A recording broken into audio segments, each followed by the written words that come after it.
ભગવાન ગણેશ, જેઓ હિન્દુ શાસ્ત્રો પ્રમાણે પ્રથમ ભગવાન ગણાય છે, તેઓ ભગવાન શંકર અને દેવી પાર્વતીના પુત્ર છે.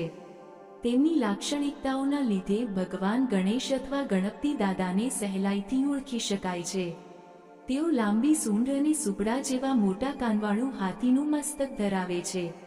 શું આ બધા લક્ષણો તેમની એક આગવી ઓળખાણ માટે પૂરતા નથી?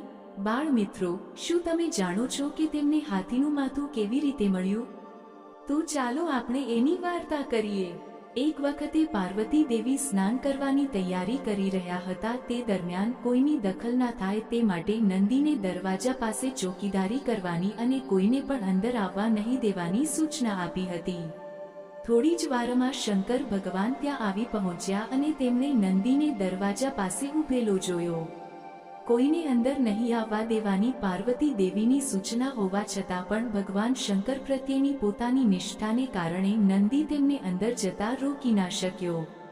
આ ઘટનાથી પાર્વતી દેવી ખૂબ ક્રોધિત થઈ ઉઠ્યા અને તેમણે નક્કી કર્યું કે તેમની પાસે પણ નંદી જેવો વફાદાર અને નિષ્ઠાવાન રખેવાળ હોવો જ જોઈએ.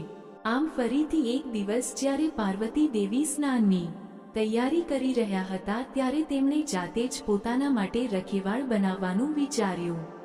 તેમણે પોતાના શરીર પર લગાવેલ ચંદન, હળદર અને મલાઈના લેપમાંથી થોડો ભાગ લઈને તેમાંથી એક બાળકનું પૂતળું તૈયાર કર્યું. પાર્વતી દેવી તો જાણે એ બાળકને જોતા જ રહી ગયા અને પોતાના આ નિર્ણય માટે તેમને અત્યંત આનંદ થયો.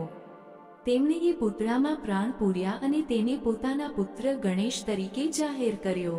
તેમણે બાળકને દરવાજા પાસે રખેવાળી કરવાની અને કોઈ પણ વ્યક્તિને અંદર પ્રવેશવા નહીં દેવાની કડક સૂચના આપી. ગણેશ દરવાજા પાસે ઊભા રહ્યા અને તેમની માતાની આજ્ઞાનું શ્રદ્ધાપૂર્વક પાલન કર્યું.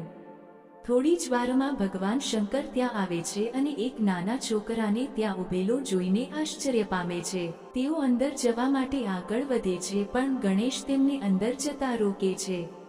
શંકર ભગવાન છોકરાની સામે નારાજગીથી જોવે છે અને પાર્વતી દેવીના પતિ તરીકે પોતાની ઓળખાણ આપે છે. તેમ છતાં ગણેશ માનતા નથી. અનેક પ્રયત્નો કરવા છતાં પણ ગણેશનો સતત વિરોધ ચાલુ રહેવાથી ભગવાન શંકર કોપાયમાન થઈ જાય છે અને આવેશમાં આવીને તેઓ પોતાના ત્રિશૂળથી એક જ ઝાટકામાં ગણેશનું માથું ધડથી અલગ કરી નાખે છે. બહારનો આ બધો ઘોંઘાટ સાંભળીને પાર્વતી દેવી શું બન્યું છે તેની તપાસ કરવા દોડીને બહાર આવે છે. પોતાના પુત્રનું કપાયેલું માથું જોઈને તેમને ભારે આઘાત લાગે છે. આ બધું સહન ન થતાં તેઓ આખા બ્રહ્માંડનો વિનાશ કરવાની ચેતવણી આપે છે. પાર્વતી દેવીની ચેતવણીથી ત્યાં ઊભેલા બધા દેવો અને દેવીઓ ડરી જાય છે. તેઓ બધા પાર્વતી દેવીને પોતાના શબ્દો પાછા ખેંચી લેવા માટે સમજાવવાનો ખૂબ પ્રયત્ન કરે છે પણ પાર્વતી દેવી આ માટે તૈયાર નથી થતા. બધા દેવો અને દેવીઓની દયાજનક સ્થિતિ જોઈને બ્રહ્માંડના સર્જક બ્રહ્માજી તેમને ફરી એકવાર પોતાનો નિર્ણય બદલવા માટે વિનંતી કરે છે. આખરે પાર્વતી દેવી માની જાય છે પણ આ માટે તેઓ અમુક શરતો રાખે છે. પહેલી શરત, ગણેશને ફરીથી જીવનદાન મળવું જોઈએ. બીજી શરત, બીજા કોઈ પણ ભગવાનની પૂજા કરતા પહેલા ગણેશની પૂજા થવી જોઈએ. આ શરતો સાંભળીને બધા મૂંઝવણમાં પડી જાય છે. આ મુશ્કેલીનો ઉકેલ લાવવા માટે બધા દેવ દેવીઓ ભગવાન શંકર પાસે ગયા.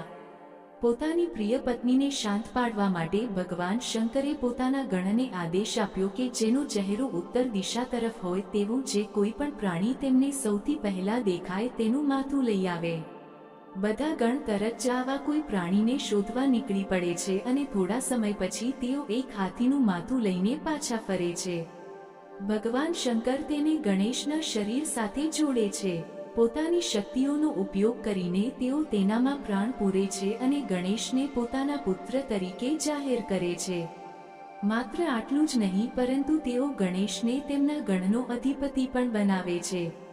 તો આમ ભગવાન ગણેશનું નામ પડ્યું ગણપતિ. પોતાની પત્નીની બીજી શરત પૂરી કરવા માટે ભગવાન શંકરે તેમને વરદાન આપ્યું કે કોઈ પણ શુભ કામની શરૂઆત કરતા પહેલા બધા ગણેશની પૂજા કરશે. તો બાળકો, હવે તમને ખબર પડી ગઈ ને કે કોઈ પણ નવા કામની શરૂઆત કરતા પહેલા આપણે ભગવાન ગણેશને કેમ પૂજીએ છીએ?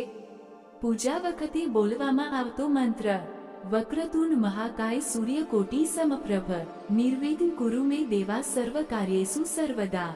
એનો અર્થ એમ થાય છે કે આપ મોટા શરીરવાળા અને વળેલી સૂંઢવાળા છો અને કરોડો સૂર્યનું તેજ ધરાવો છો.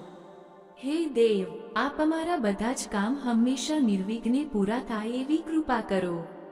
જય ગણપતિ બાપ્પા.